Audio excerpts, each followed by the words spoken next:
Quiero aprovechar esta mañana para agradecerles a ustedes por haber aceptado el reto de leer mi novela, ese reto que la profesora Gertrudis planteó. Quiero agradecerle al colegio Modelo de la Costa.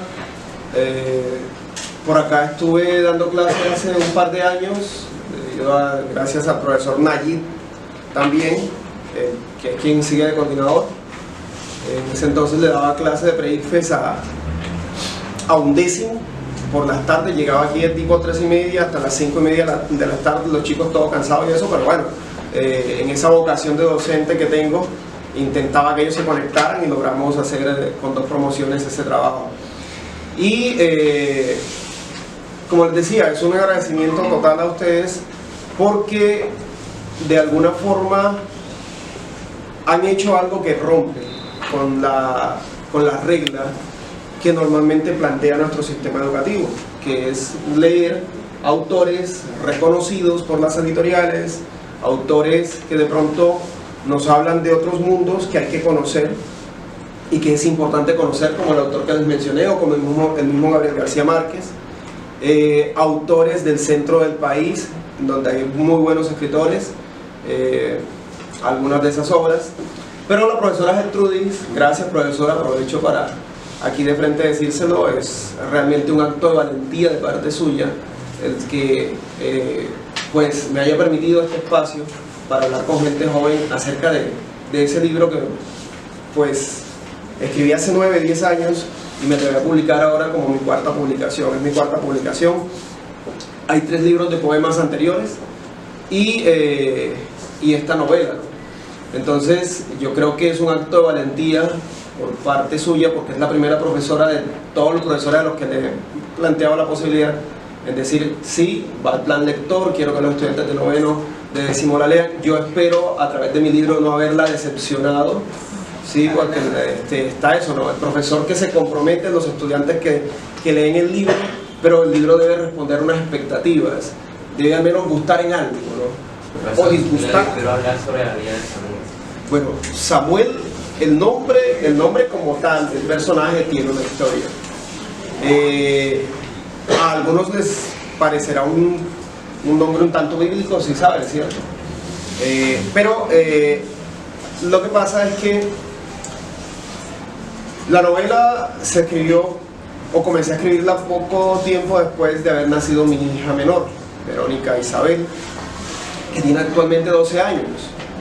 Y es una de mis mejores críticas. Ella lee todo lo que yo escribo y me dice, esto no, esto sí, papi, elimina esto te queda mal. Entonces imagínense, tener de crítica a la propia hija de 12 años diciéndole a uno cómo debe escribir y que no, es un tanto peligroso. Es una chica que lee mucho. Y bueno, ¿qué pasó? Lo que pasa, el nombre de Samuel se debe a que durante el tiempo de gestación de mi hija, ella nunca presentó el sexo antes de los 6 meses en las ecografías y yo pensaba que iba a ser varón. Entonces yo le hablaba en la barriga, haciéndole todo este cuento de estimulación temprana o precoz, le hablaba y la llamaba con el nombre que la iba a bautizar, que era Samuel. Sí, yo la iba a bautizar con ese nombre y cuando ya a los 6 meses me entero de que va a ser niña, se escoge el nombre que la mamá le puso y yo me quedé con las ganas de tener un hijo que se llamara Samuel. Sí. Cuando empiezo a escribir la novela, de inmediato me digo, el nombre del que iba a ser mi hijo será el nombre del personaje. Allí está la razón del nombre, ¿no? Ahora, ¿qué motiva a escribir sobre un personaje como este? De pronto ustedes están muy jóvenes, pero tal vez lo han vivenciado. La sociedad en la que vivimos es una sociedad que da muy pocas oportunidades. Quienes leyeron toda la novela se darán cuenta que es una novela que enjuicia eso, las pocas oportunidades que tienen las personas en la sociedad en la que vivimos. Hace un tiempo, si miraron bien, o ven noticieros de cualquier tipo, hubo una noticia que duró como 3 o 4 días. En Bogotá habían 600 puestos de trabajo o algo así y habían filas que pasaban de las 30.000 personas de todas las edades, de todos los tipos, aspirando a esos puestos de trabajo. Es decir, 30.000 personas sin oportunidad de trabajar, sin una ocupación, sin un gancho laboral con el cual ganar su sustento, aspirando a 600 empleos, ¿cierto? Entonces, creo que es la manía de toda persona. ¿Tu nombre es? Libardo. Creo que es la manía, para responderte a ti directamente, es la manía de toda persona que aspira a escribir, a ser escritor y a publicar un libro en algún momento, ¿no? Es observar el mundo. Yo nada menos ahora lo venía pensando en Transcaribe. Transcaribe para mí, incluso hay un escrito que pienso publicar más adelante, para mí es como una estrategia política que diseñaron los gobernantes de esta ciudad para que nos amemos un poco.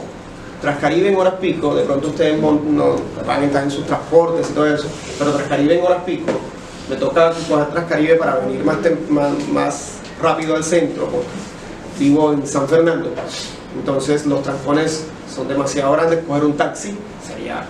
Entonces cojo Transcaribe y uno se apiña, se queda bien pegadito así, como cigarrillo en paquetico, sí. Y entonces la gente se mueve, todo el cuento, se molesta, todo el asunto. Yo prefiero tomármela con mucha calma, como el Samuel que va en la buceta, ¿cierto? Y que va observando, va viendo a cada uno de nosotros, el que va conectado con los audífonos porque no quiere escuchar los ruidos el que va a pesar del apretujo, va en el celular revisando el Facebook, el WhatsApp, el Instagram, todo eso, porque quiere mantenerse metido allí y de pronto no en el mundo. Yo hago todo lo contrario, yo me desconecto de todo lo electrónico, yo no uso internet en la calle y me pongo a mirar, observo, y entonces una mirada, un gesto, una cara que de pronto está compungida o que está muy alegre. Yo siempre he dicho, detrás de cada persona, de cada rostro hay una historia, y si yo puedo agarrar esa historia y convertirla en un texto, lo hago. Pues lo que les decía, ¿no? Transcaribe en ese apretujo es como una estrategia de amor, de tolerancia, porque de esta ciudad, no sé si vieron de pronto séptimo día, el domingo en la noche, estaban haciendo una investigación sobre los niveles de intolerancia de nuestro país, en los que la gente ya hoy día explota por cualquier cosa y terminan agrediéndose hasta tal punto que hasta se asesinan, ¿cierto? Y nos encontramos con eso. Es una ironía con la que planteo en mi texto, ¿no?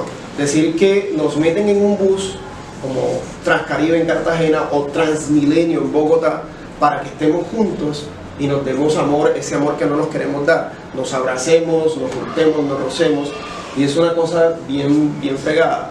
Al menos en la hora de la mañana, 7:30, 8 de la mañana, la gente huele bien, porque se acaba de bañar, se acaba de perfumar, pero imagínense ustedes ese apretuje después de regreso. Algunos al mediodía, pero el apretuje más grande es a las 6 de la tarde, 6:30, cuando la gente viene de todo el día en esta ciudad que tanto se suda por el calor que hay. Nosotros aquí tenemos aire acondicionado, pero no todo el mundo cuenta con eso. Entonces la gente llega y va sudada, con olores de todo tipo. ¿Para qué decir? Con olores de todo tipo. Sudada, todo el asunto, y apretujada. Además de eso, llevan la molestia de todo lo que pasó en el trabajo, de pronto de las peleas que tuvieron, de las inconformidades, y uno se devuelve, ¿cierto? Yo me dedico, Libardo, a observar todo eso, y de ahí saco lo que escribo.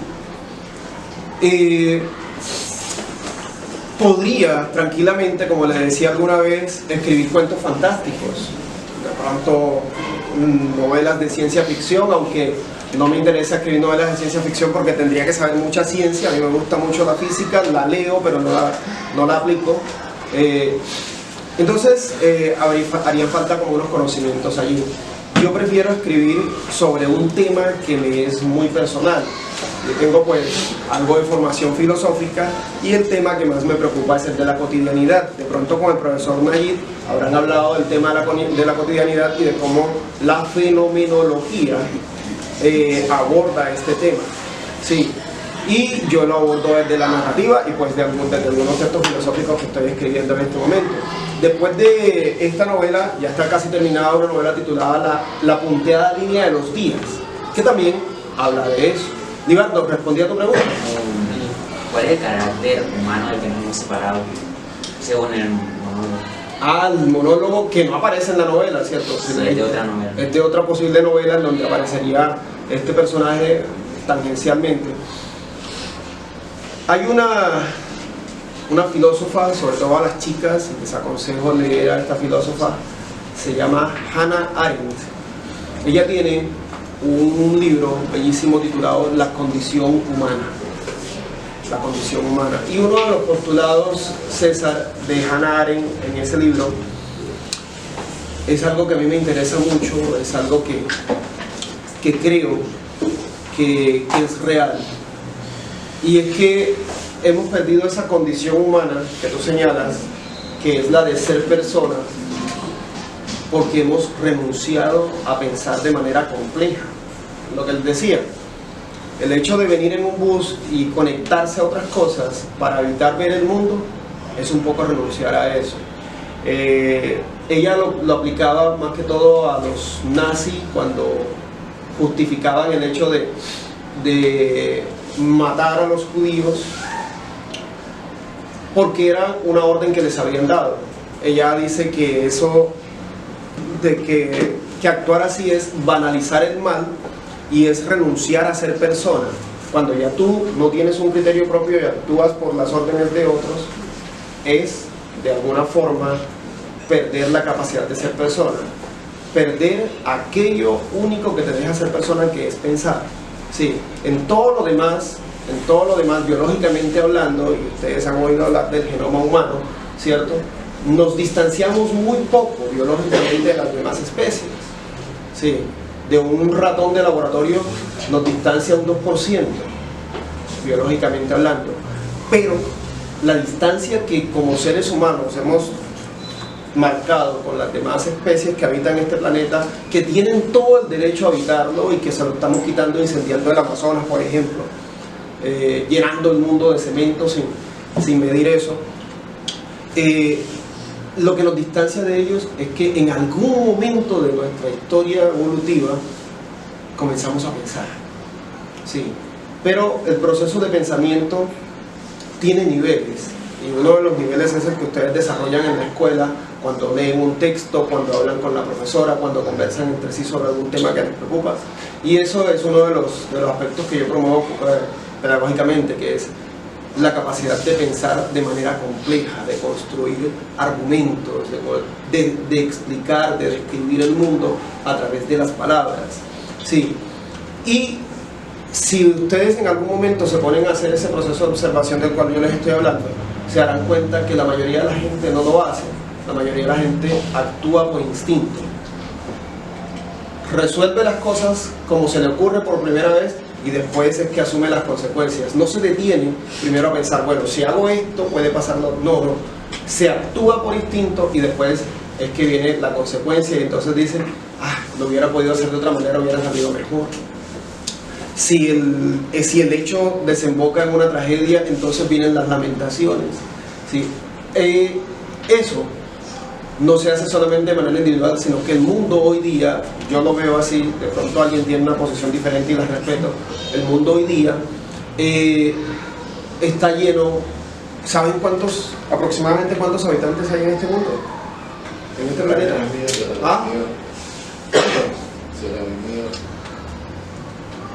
7.000 millones hubo hace una década. Hoy día estamos llegando casi a los 8.000 millones de habitantes en este planeta.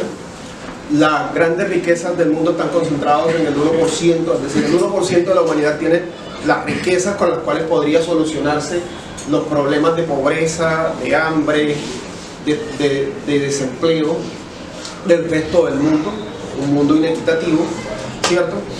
Y entonces esos 8.000 millones de habitantes, hay unos procedimientos. unos procedimientos de orden mediático, de orden capitalista, de orden colonialista, de orden patriarcal, que mantienen unas líneas de pensamiento en donde hay unos pocos que mandan y los otros solamente obedecen. Y esos que obedecen, para que obedezcan tranquilamente y no se rebelen, se les ha quitado la posibilidad de que piensen por sí mismos. ¿Alguna vez han leído los de décimo, o bueno, leerán de pronto, el concepto de mayoría de edad kantiana? Hay una expresión que se llama, que en latín, que dice sapere aude, atrévete a pensar por ti mismo. Entonces, esa parte. César, respondo. Sí, es probable que el costo de la novela no sea asequible. Yo no digo que sea caro, sino que no se hace asequible a algunas personas, porque ahí precisamente está lo otro, ¿no? La falta de oportunidad para adquirir libros que en esta sociedad hay. De pronto nos venden la idea consumista de que el libro no es necesario. Sí, esa es una de las líneas de pensamiento. Te es mucho más necesario un celular de 5 millones de pesos, que creo que es el costo del celular de alta gama más actual que hay, ¿cierto? Te venden la idea de que debes comprar un carro último modelo cada 2 años como mínimo. Hay quienes lo pueden comprar cada año, ¿cierto? Te venden la idea de que puedes o debes comprar ropa todos los meses para renovar el ropero, y luego quedan mudas de ropa que solamente usas una vez y luego la tiras. A veces ni la regalas, sino que la tiras. ¿Sí? Te venden la idea de que debes comprar los zapatos más finos, más elegantes, más apenas salen. Te venden la idea, ¿cierto? Porque no es tu idea, te la venden, de que consumas. Y da un poco de pavor, señores. Ojalá hagan el experimento alguna vez de llegar a un centro comercial un 1, un 2 de mes, y entonces te paras en la puerta y ves cómo la gente entra con su quincena recién cobrada a dejarla en el almacén, y luego a los 3 o 4 días y no hay con qué comprar lo necesario. Fuiste al centro comercial y compraste eso que no necesitabas. Eso es consumismo. La sociedad en la que vivimos es una sociedad consumista que funciona de esa manera y no somos conscientes de ello, ¿no? Entonces te venden la idea de comprar aquello que no te es necesario.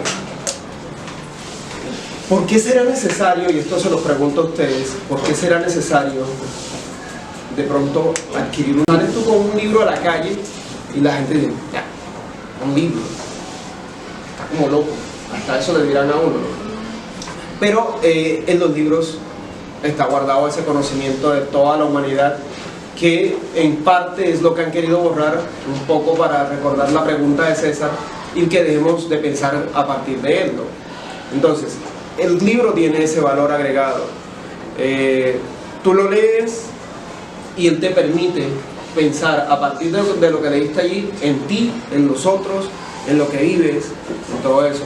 Y de pronto esa idea de que los libros no deben ser comprados, o deben ser caros, o no deben ser asequibles, también tiene una función dentro de la sociedad en la que estamos hablando. ¿Ustedes creen que los libros han sido de toda la vida? No.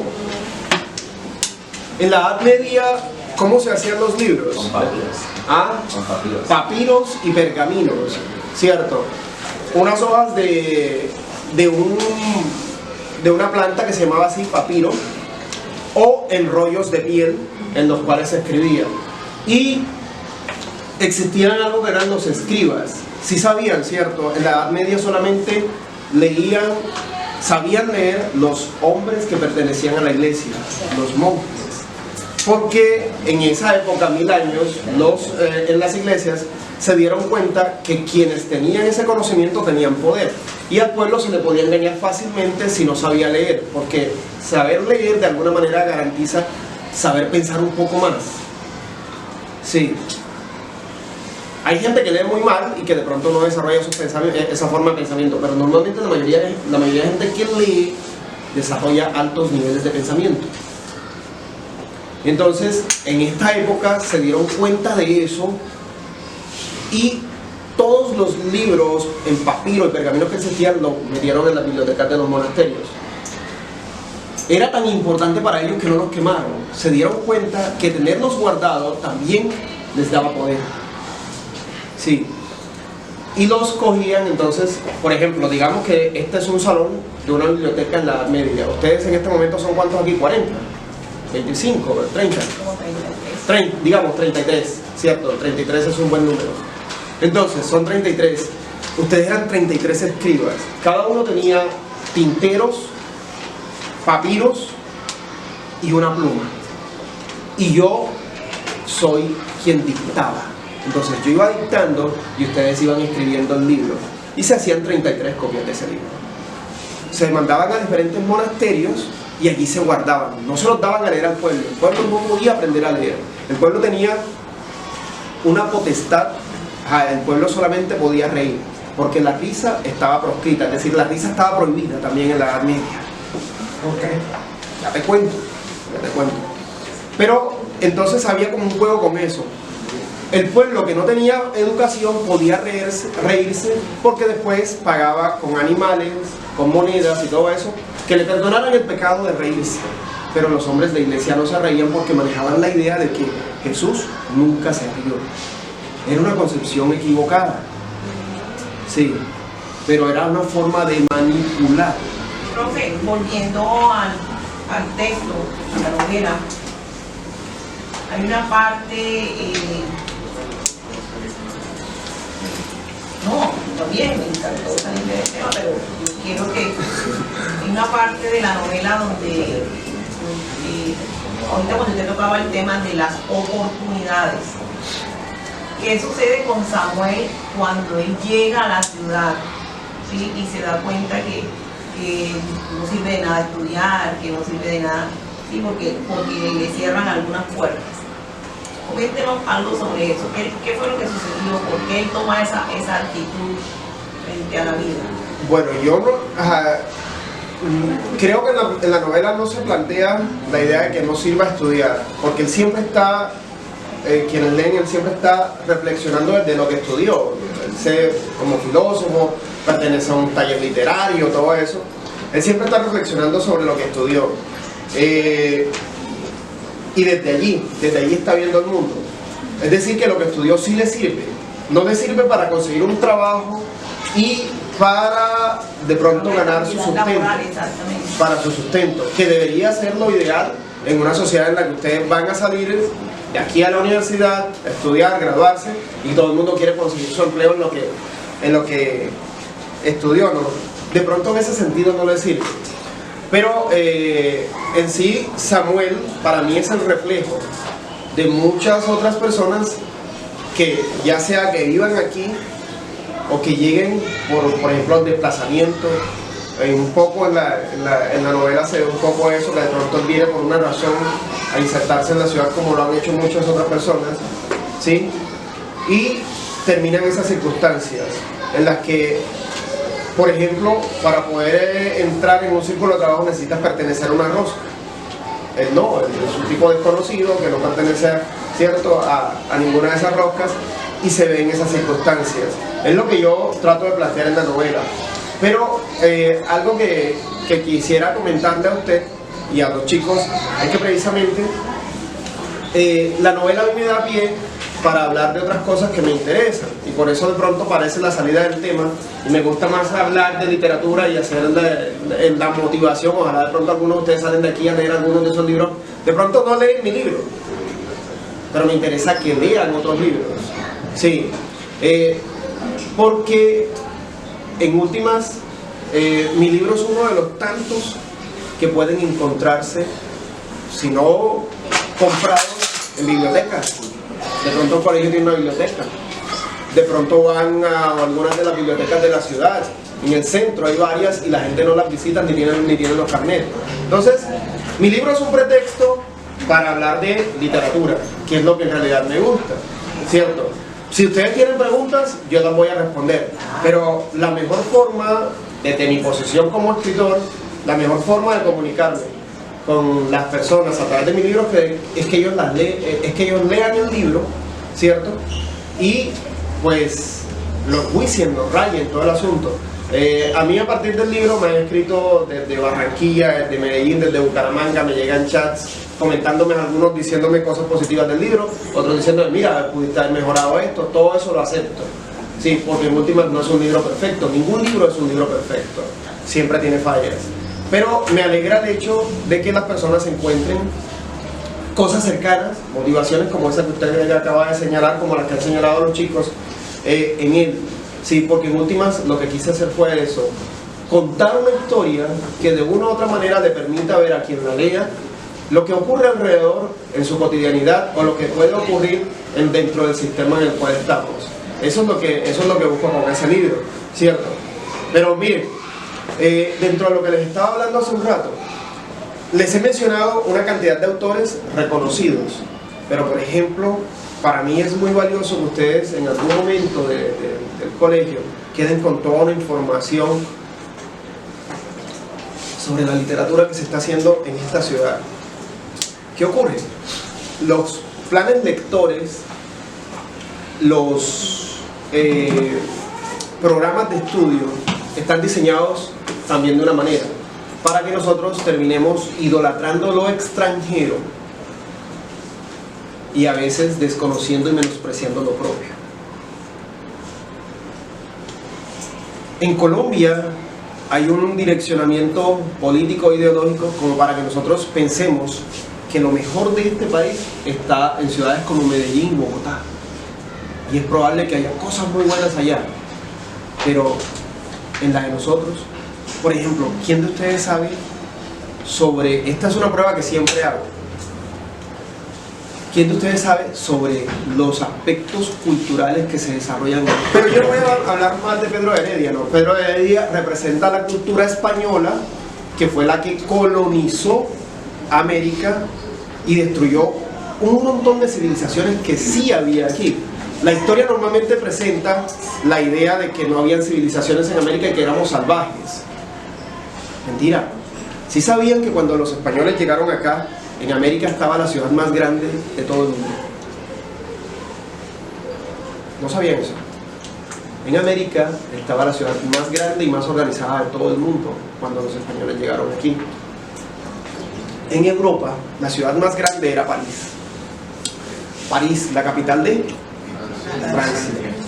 Esa ciudad tenía 100.000 habitantes y la mayoría de ellos estaban muriendo de peste bubónica, porque en estas ciudades no había alcantarillado, no había acueductos.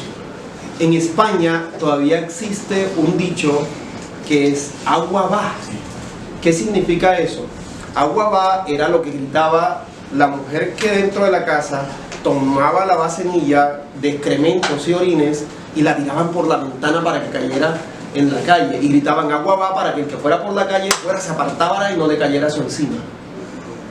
Sí, esos eran los modelos de ciudad que ellos tenían en el año 1500, entre 1400 y 1500 cuando llegaron acá. Cuando llegan los españoles a América en 1492 en adelante, se encuentran con una ciudad bellísima que se llamaba Tenochtitlán. Era la capital del Imperio Azteca. Tenía 1 millón de habitantes, era 10 veces más grande que París. Tenía sistemas de acueducto, sistemas de alcantarillado, unos modelos de agricultura que hoy día están retomando los mexicanos para que la tierra no se dañe, y tenían una organización social, política, bien estructurada. Es decir, sí teníamos civilizaciones, pero cuando eso pasa, cuando una civilización llega con poder, con armas, con una idea de imposición de una religión, ¿cierto? ¿Qué pasa? hay que exterminar a ese otro porque la forma de pensar diferente de ellos no conviene y hay que imponer la nuestra para poderlos dominar. Eso se llama colonialismo y hoy día seguimos siendo sujetos y personas colonizadas.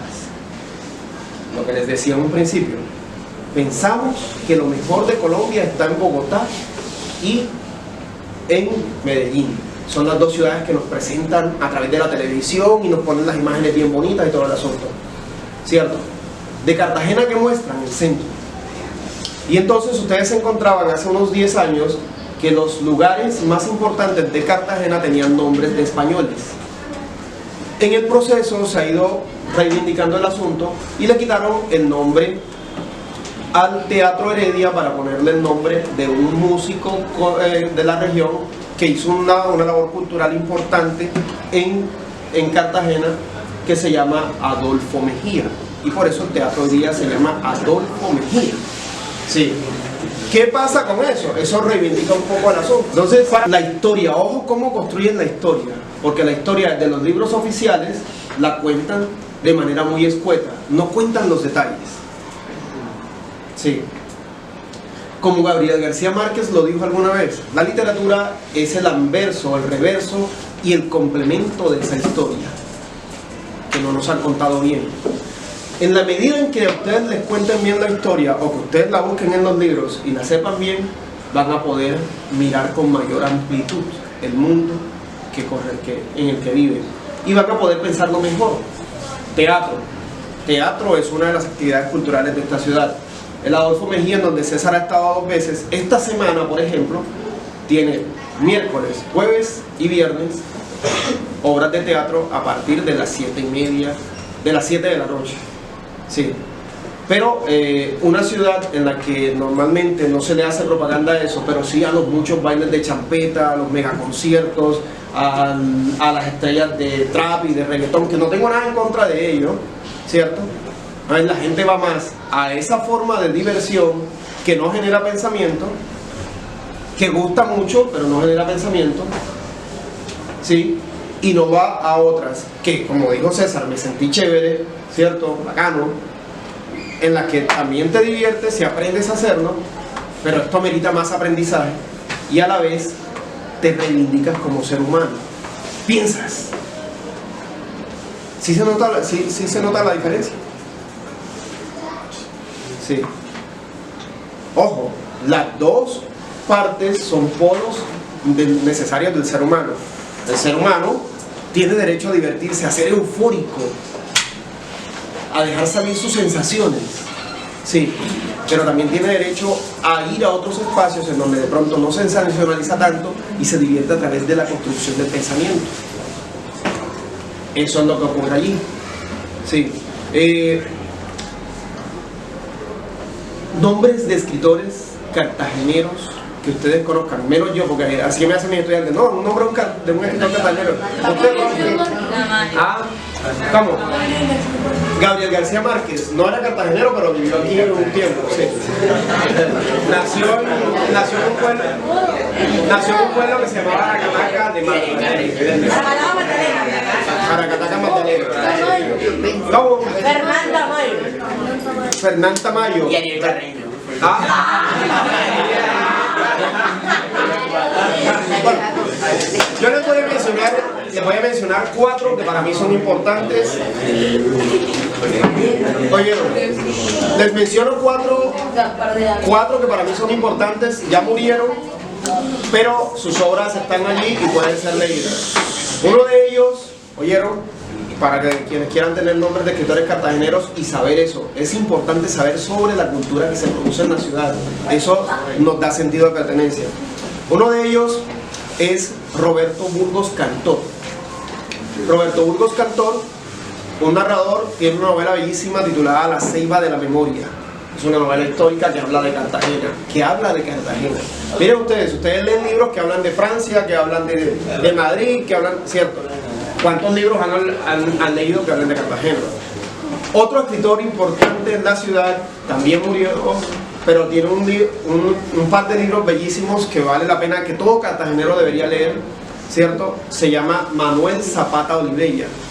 hay un libro titulado Chambacú y hay otra novela sobre los que les decía que se deben leer. Todo cartagenero debería leer. Esa suena un poco más grosero el título es Changó el Gran Putas. Changó el Gran Putas. Bien. ¿Cuántos de ustedes han estado en las botas Chicos, viejas? vamos a entablar diálogos paralelos. Vamos a escuchar, por favor. Pregunto. Gracias, profesora. ¿Cuántos de ustedes han estado en las botas viejas? Ah, sí. Se han tomado la foto al interior de la bota y todo eso. Y huelen a pecueca también, ¿cierto? Ah, no, mentira, son de cemento. Nadie se las pone. ¿Qué ocurre ahí? ¿Han estado en las botas viejas? ¿Alguno ha mirado al piso y ha leído el poema que está allí? Ah, sí, el poema de la ciudad. ¿El poema de? De la ciudad. De la ciudad. ¿Por qué el poema de la ciudad? ¿Tu nombre es? ¿Tu nombre es? Jocelyn. ¿Por qué el poema de la ciudad? No sé, se necesita como relatar parte de lo que fue, bueno, de lo que representó eso en la historia de Cartagena. ¿Te lo sabes? Es un poema que todo cartagenero debería saber, si ustedes perdonen la exageración. ¿Cierto? Yo no soy cartagenero. Miren, a mi ciudad nativa, que es el título del poema. Noble rincón de mis abuelos. Nada como local cruzando callejuelas. Los tiempos de la cruz y de la espada, del ahumado candil y las pajuelas. Pues ya pasó ciudad amurallada, tu edad de folletín. Las carabelas se fueron para siempre de tu rada, ya no viene el aceite en motijuelas. Fuiste heroica en años coloniales, cuando tus hijos, águilas caudales, no eran una caterva de vencejos. Mas hoy, plena de rancio desaliño, bien puedes inspirar ese cariño que uno le tiene a sus zapatos viejos. Es un regaño que el poeta le da a los cartageneros por haber perdido el valor. Esta ciudad fue la primera ciudad que se independizó del gobierno español un 11 de noviembre, y no les recuerdo el año porque ustedes deberían saberlo, ¿cierto? Entonces, ¿qué ocurre? Luis Carlos López, ese poeta emblemático que no se estudia en los colegios, que debería estudiarse en los colegios, hay una biblioteca y hay un colegio que lleva su nombre, debería estudiarse en los colegios, habla de la Cartagena de su época, que sigue siendo muy parecida a la Cartagena de hoy día. Ironiza con ella, la retrata y todo el asunto, y su obra es supremamente corta, son 4 libros, recuerdo 2 títulos, uno es de mi Villorrio, otro es Por el Atajo, son 4 libros en total, y ese poeta está allí, es uno de nuestros símbolos, o debería ser uno de nuestros símbolos. Manuel Zapata Olivella, Roberto Burgos Cantor y él. Y el otro es un poeta mucho más contemporáneo que se llamaba Raúl Gómez Hattin. Terminó hasta loco por ahí, pero su poesía es bellísima. Hay un libro de poemas de Raúl Gómez Hattin titulado Los hijos del tiempo, en donde aparece el mejor poema que se le pueda escribir a una madre. El título de ese poema es Lola Hattin, ojalá lo puedan encontrar y leer algún día. Ellos 4 como escritores que murieron, pero no quiero dejarlos con esa idea, fíjense. No sé, profesora, sus estudiantes no van a tener esa idea, pero la mayoría de colegios que visito, los estudiantes tienen la idea de que todos los escritores están muertos. ¿Cuántos de ustedes han pensado así alguna vez?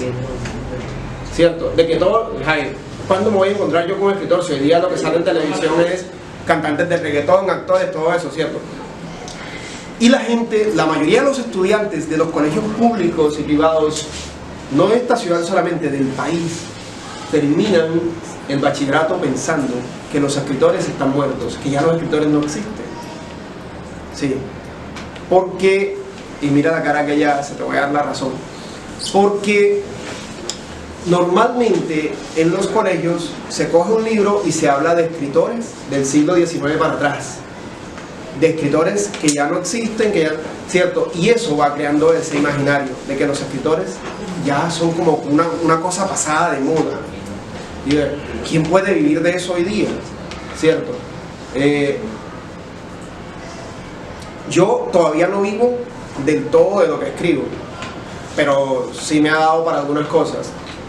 En este momento estoy esperando la publicación de un libro que va a ser en la universidad y por eso me pagan. y me invitan para que vaya a presentar el libro a otras ciudades, todo el asunto. Los escritores que les he mencionado en parte vivían de eso, ganaban con las publicaciones que hicieron, sí.